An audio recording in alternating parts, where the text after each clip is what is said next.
Greetings, YouTube! JTVX Sigma, the talking head, here with another video! And if you would like to see my reaction to the actual movie itself, there is a link in the description box below to a Google Drive video.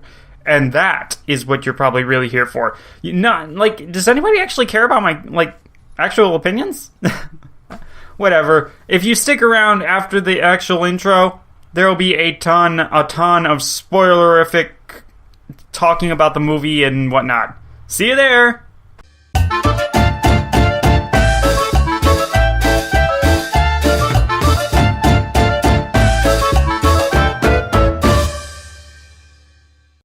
Well, thanks for sticking around. Now that you're back, let's talk about the movie. It was decent. If for some reason you haven't seen the movie and you don't want spoilers, let me just tell you, go watch it. It's a dumb, fun action movie. It's like Fast and the Furious, but a little bit better. It has its problems, granted, but they don't make it entirely unwatchable. And I'd say the good rule of thumb is that if you're wondering if you should go watch it, you're already invested in the story enough that you should just go watch it. So, on to some spoilerific stuff, right? Now, first thing here, I just want to go over a list of 10 things that I definitely did not like about this movie. These range from little itty-bitty stuff that doesn't really matter all that much, to huge problems that changed the movie. So, yeah, I'm going to try and go through this pretty fast, because I know you guys don't want to be here for like an hour and a half as I go through this entire film, but these, I feel like these have to be acknowledged. Worst 10 things about the movie, with 10 being the absolute worst.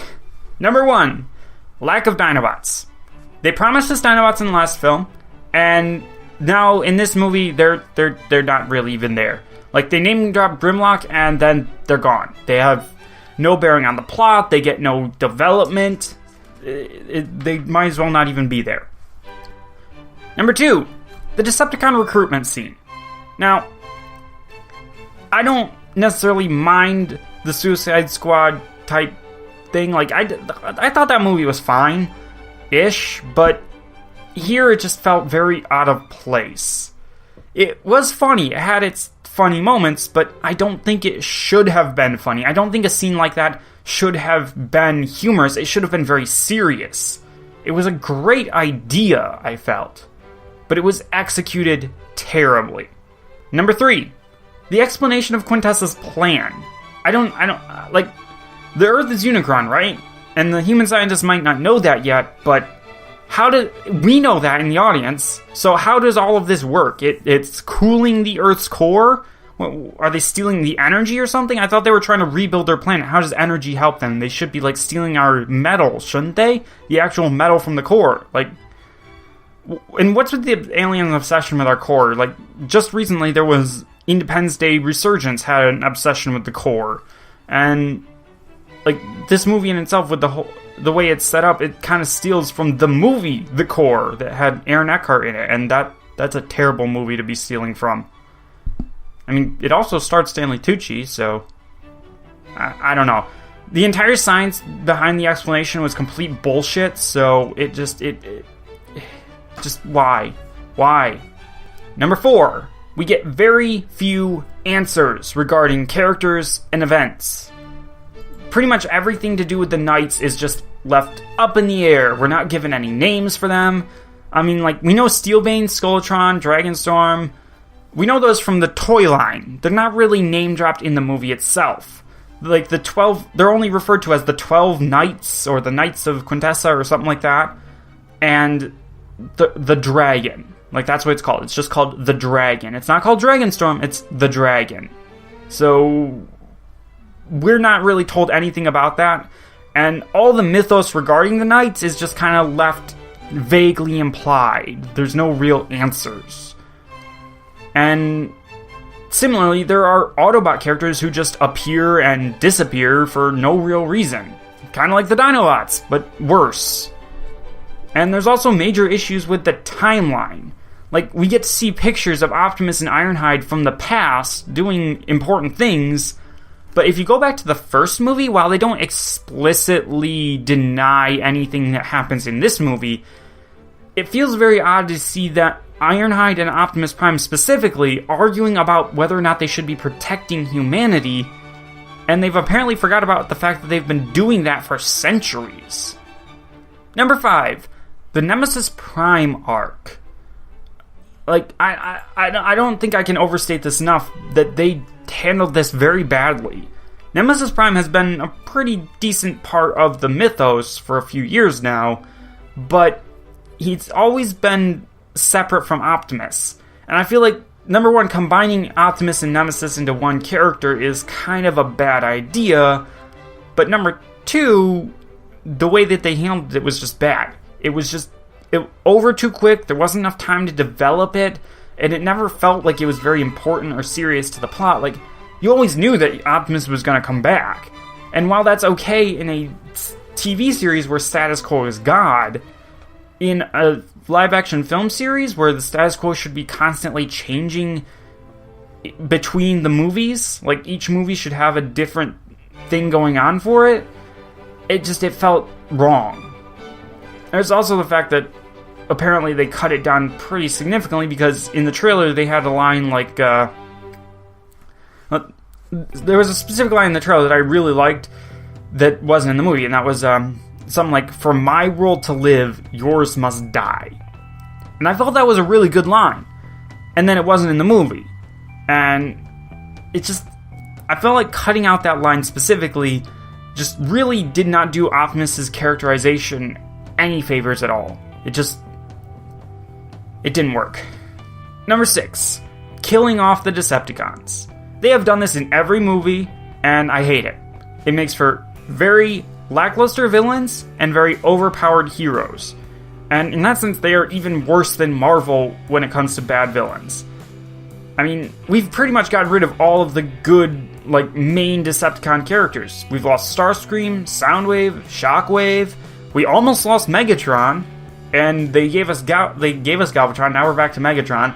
Well, I guess they're taking a leaf out of frickin' Unicron trilogy, which makes a little bit of sense considering Unicron's now in these movies. But I was kind of looking forward, now that we had Galvatron, I was kind of looking forward to Cyclonus and Scourge and all those characters from G1, but no, apparently they're not going to be around.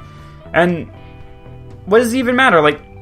None of these characters have gotten any proper development. I mean, this group could have been really interesting. Nitro Zeus was pretty funny on when little time he was there, and for just a frenzy knockoff, basically, Mohawk had a lot of potential. The only one who actually escaped was Barricade, and he still doesn't have any proper characterization, I guess. So it doesn't... Decepticons have always been handled poorly, and this one is no exception. Number 7. They ignored a lot of events in the previous movies. The Allspark, never mentioned, and considering it was their primary thing back in 2007, it felt like it should have gotten a message, or a mention, rather. The Matrix. Optimus doesn't have the Matrix, apparently.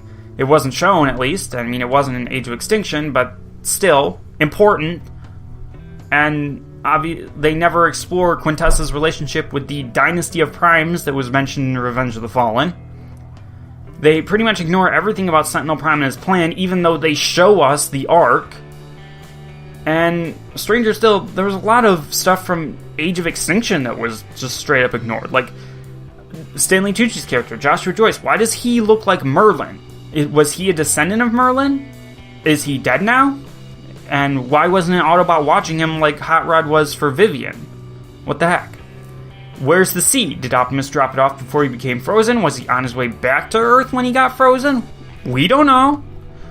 Why is Galvatron suddenly Megatron again? It's kind of implied by his red face that he got involved with Quintessa, but when? How? We don't know. Quintessa and Lockdown. The creators, Lockdown, all of that stuff. Just Lockdown. Pretty much everything about Lockdown, why he was on Earth, how that came to be. Not explained, not answered. The Dinobots, they were referred to as knights in the last movie. In this movie, we have knights and they're dragons, and they apparently have nothing to do with the Dinobots. They're smaller than the Dinobots. Nothing of that is explained. It's nice to see some visual references to the earlier movies. It is. But in the end, those just raise more questions than they answer. Number 8. Vivian Wembley. Dear Lord, she is probably the most annoying human character yet in these movies. At the very least, Shane, Lucas, and Leo were all sometimes at least a little bit funny. Vivian is not funny at all. She is just absolutely annoying. She is pretty much everything that I was afraid Izzy would be. She comes across to me as a very feminist character in that she is anti-men. And that's just bad. Like, gender equality is good. Being against one gender, or bringing up one gender at the expense of the other, that's always bad. There's also the fact that she's very much almost a Mary Sue. She survives things she shouldn't. She brags about her intelligence, and she looks absolutely gorgeous. She gains a staff of, quote, infinite power. She's worse than Rey. And just the way that she acts throughout this entire movie, she yells all the time. She makes such stupid choices, and she refuses to believe things that are being shown to her right in her face. Who wrote that?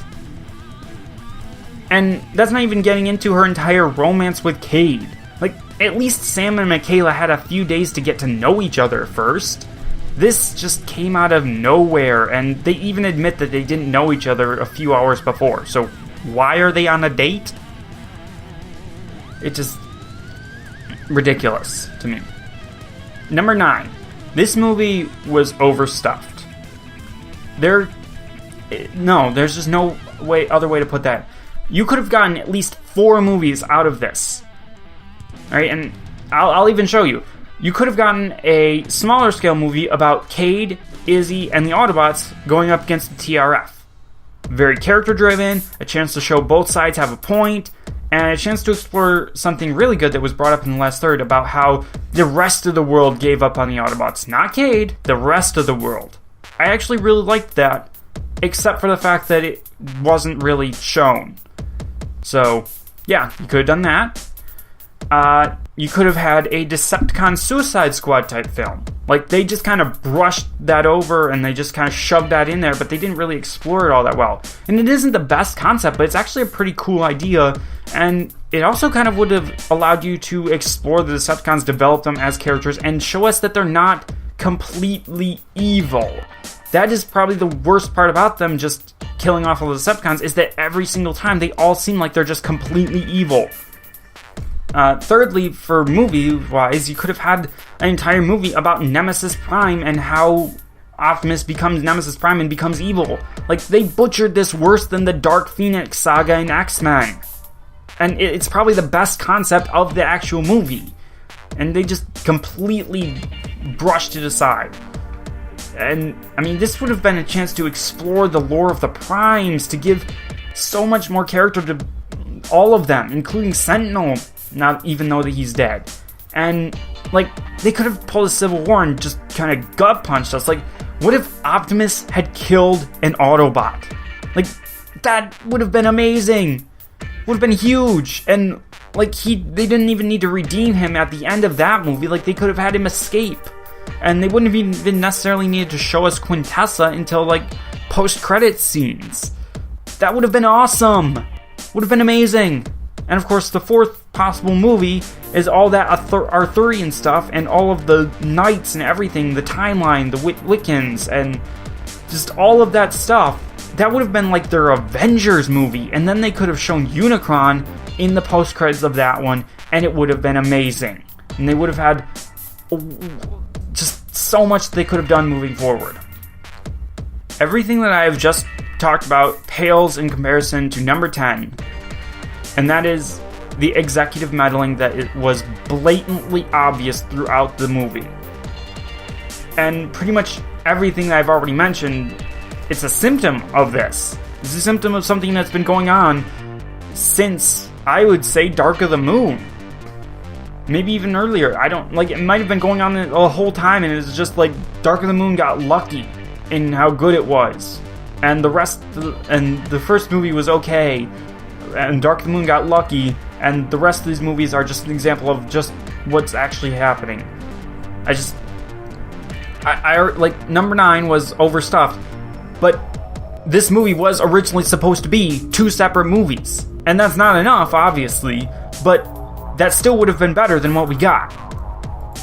And the big problem, the reason why there's so much executive meddling, is because between Hasbro and Paramount and all the others there, they want their own shared universe. They want something that can compete with Marvel and DC and all the others that are now trying to rise up, and most of them are falling short except for Marvel's. Marvel's is still going strong, except for their TV stuff, but that's actually a completely different part of the studios and whatnot. So yeah, just like Marvel's going good, everybody else is struggling to catch up, and in doing so they're just failing, and it's no exception here. And actually, like, all the other cinematic universes, like even this, they all pretty much have 2 problems. The first one is that they refuse to respect their audience. They think that we're idiots about things that we actually know about, and that we don't need to know the things that we actually do need to know. They give us such heavy exposition about obvious things, ignoring the basic rules of show, don't tell, and then they give us no answers to actually some simple, obvious, necessary questions, and I've already pointed all that out. And, like, here we had the staff just about everything about the Wiccans and Vivian and everything. I mean, technically it was worse than Age of Extinction, so there is hope, but at the same time, terribly done. And if you want an example from another cinematic universe, just so you have some comparisons, Batman v Superman. They showed us the mercenaries killing the African troops, and that completely ruined pretty much everything about Lois Lane and Superman's stories in that movie. Tell me I'm wrong. The second problem is that everything is always rushed. They want this now. They want it on the market now. They basically want it yesterday, actually. They don't want it now, they want it yesterday. They're sacrificing good movies for quick cash. And, like, DC's lineup is... It's obvious that they have very little to no plan at all. Like, and you go to, say, the Dark Universe, and its first film was The Mummy, and I watched that, and yeah, it just absolutely was like screaming this stuff to the heavens, like, we are trying to compete with Marvel, and it's just like, why? And as I already said here, multiple movies forced into one. It's just bad idea. And we have decent actors who are unable to actually perform anything because they have a terrible script, and possibly the director, though I refuse to actually blame Michael Bay for everything anymore. Like, he has some control, no doubt, but I'm not gonna blame him for everything. And surely the thing about Unicron, that was probably the biggest handling misstep, because it was stated in the middle of the movie that Unicron was in the center of the Earth, and then they go and they try to act like the pre-credit scene, I guess, mid-credit scene, whatever you want to call that thing at the end, they act like that was some huge reveal. It wasn't! Like, we got to hear that in the middle of the movie, unless I'm watching a completely different movie than everybody else is watching, which I don't think I am. I actually looked it up, because I know that some countries got a different cut of the movie. I know that they did. But I looked it up, and the one that I watched seemed like the normal cut. So, therefore, they handled that terribly. Before we move on to actual good things about this, I'd like to just go over a few things that they can do to, have some future movies be better. First one is, like, stop getting rid of things. Like, they get rid of MacGuffins almost instantly. The Seed was gotten rid of. The Matrix, it's no more to be seen. The Allspark, gone. If you're going to, like, don't destroy them necessarily, keep them around. Like, one of the big things about Transformers Prime, what made the season the ending of season 2 so good to me was that they brought back all of the old MacGuffins. They didn't destroy the MacGuffins, they kept them around and they brought them back. Same thing in season 3. There were things that were in previous seasons that they brought back and made have a larger purpose. That's a great thing. Why can they not do that in movies? There's no reason why they can't. And the second thing is that they do need to get rid of Michael Bay. Like, I just said, I'm not going to blame him for everything, but he is the source of some problems. And if they bring in a new director, that means they're bringing in new ideas and also a potential new audience. Think how many people would be willing to give the next movie a chance if they heard that Michael Bay was not directing it. And the third thing would be bringing back the original human cast, or just human characters who have been in previous movies. Ones that we have not had explicit closure on them. And just bring them back, if only briefly, to give us that closure. And the caveat to that, though, is that we need fewer human characters, like fewer characters overall, who get more screen time. That is a huge one. And, of course, tying back into the whole don't get rid of things, don't get rid of the Decepticons. Give them proper character development. Let them stick around for a while. I mean, how hard is that? Next thing I'd like to see is some better fight scenes. Because, I mean, yeah, they're giant robots. That's cool. But how come they can't fight? Like, they're only giant robots to us. To each other, they're normal size. They should be able to, like, do all kinds of martial arts of their own styling and whatnot. Maybe it's because different gravity on Earth, but still. I don't think so, because the best part of Revenge of the Fallen was the forest fight, Optimus Prime versus 3 different Decepticons. Every move was shown clearly. It was a melee fight, though they did have some attempts to use guns.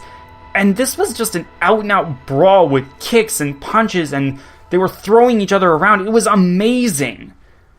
So, like, in the future for fights, I kind of want them to think about something somewhere between Netflix Daredevil hallway fights and Kung Fu Panda.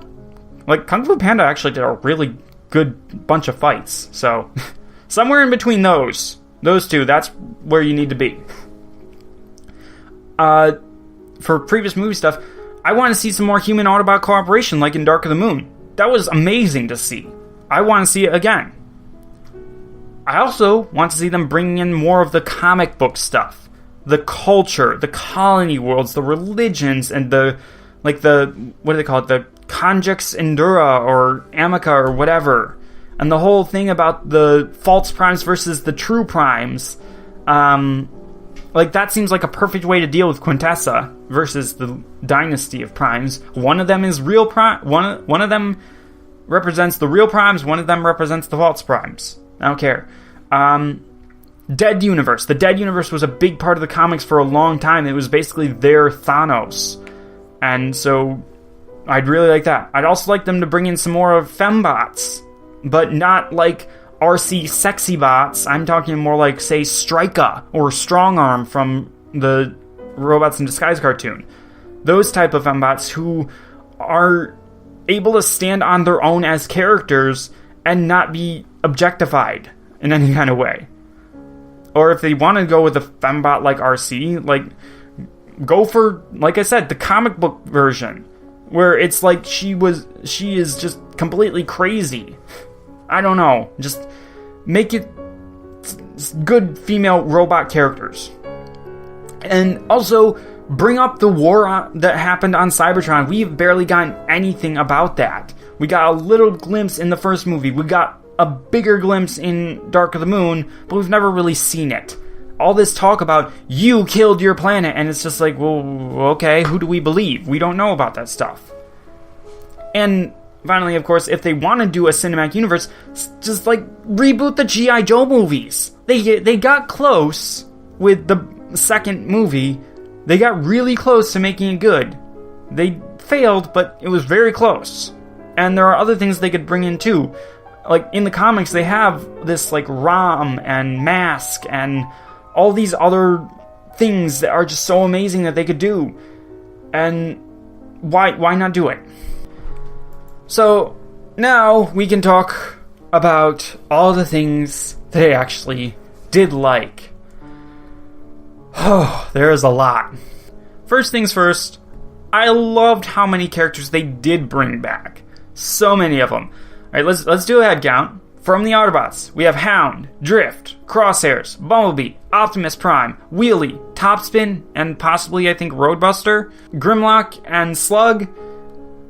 So many. From the Decepticons, we had, of course, Megatron and Barricade. All the others were new, but still.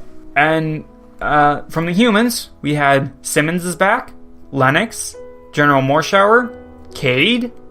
They were all from previous films. They're all back. That's good. That is very good. We even had a little bit of a cameo by Cade's daughter, whose name is escaping me at the moment, but whatever.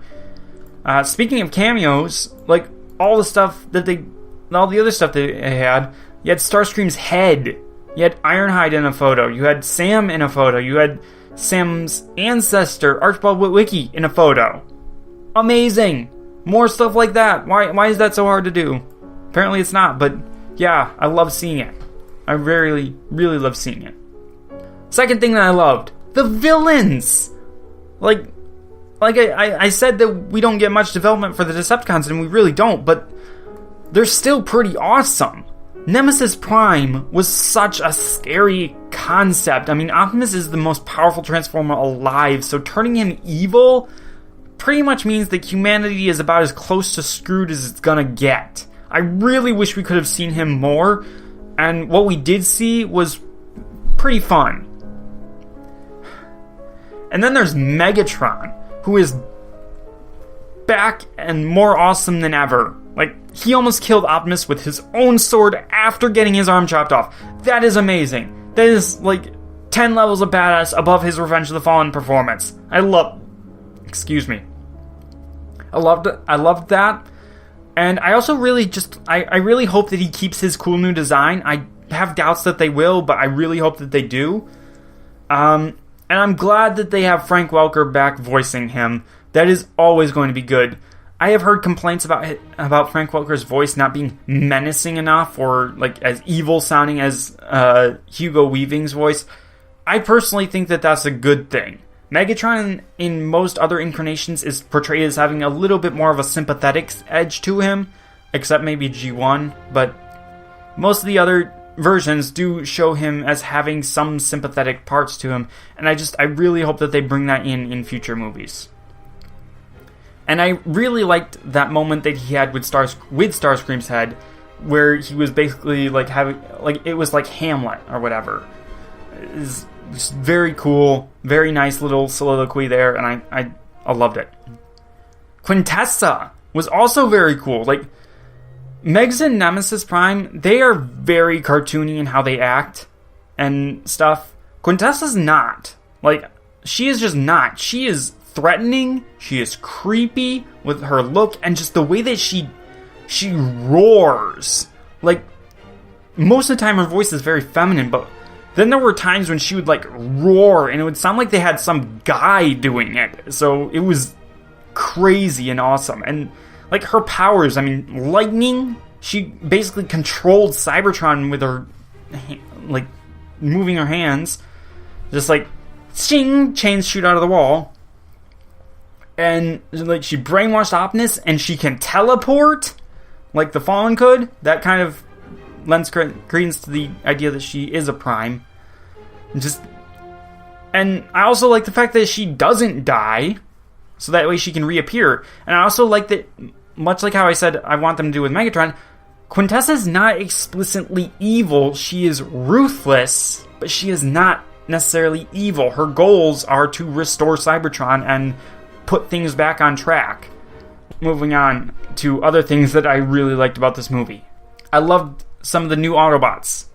Cogman is probably the best thing to come out of any of these Transformers films. He is so crazy and fun, and just, I love his personality, and I really hope he sticks around if nobody else does. And I just love the way that he was interacting with Anthony Hopkins' character.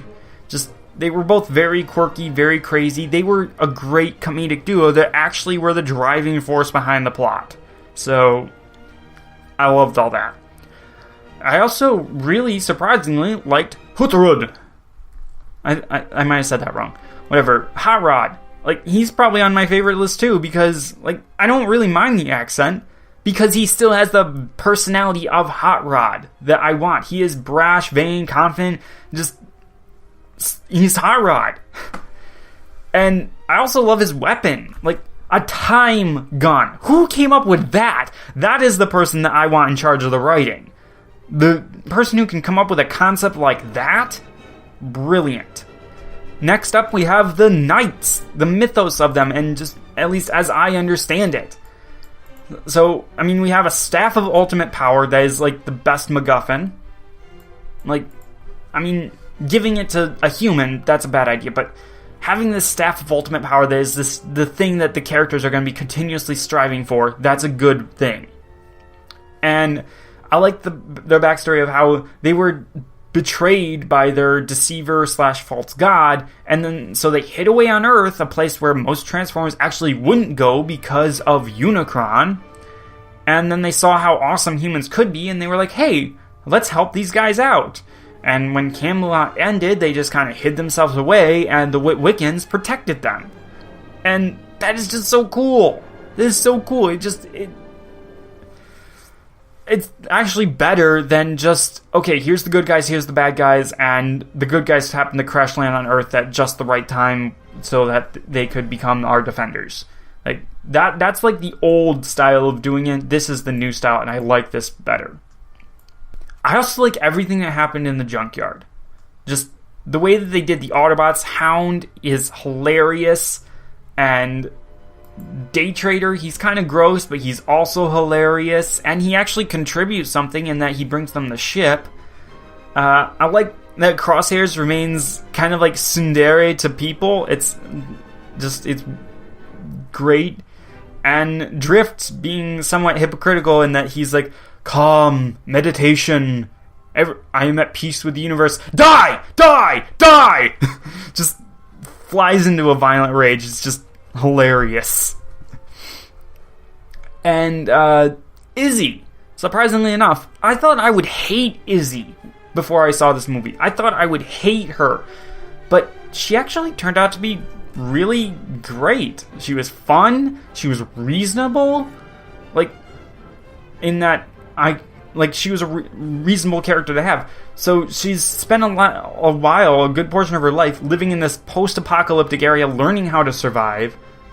And so, therefore, she does know how to do certain things like repair the Autobots and how to fight a little bit against the TRF, but she's still just a kid and not that effective, therefore. So, like, everything about how she interacted with Canopy and Sweets, that was actually surprisingly really heartfelt, really sweet. I liked that.